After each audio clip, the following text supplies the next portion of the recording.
Habang bata pa lang, ituro mo na sa mga anak mo na ang kanilang mga kapatid ay isa sa mga pinaka-importanting tao dapat sa buhay nila. Kasi hindi naman tayo laging andyan para sa kanila. Mauuna tayong mawawala at maiiwan natin sila. Pero ang mga magkakapatid, sila yung mga taong inilaan ng Diyos na andyan bilang katuwang nila sa journey na ito ng buhay bukod sa kanilang magiging pamilya.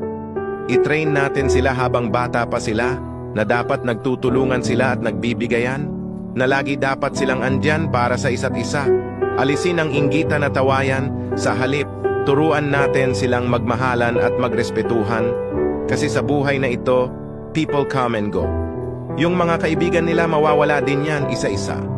At ang buhay ay hindi lang puro saya. Puno din ito ng pagsubok at kabiguan.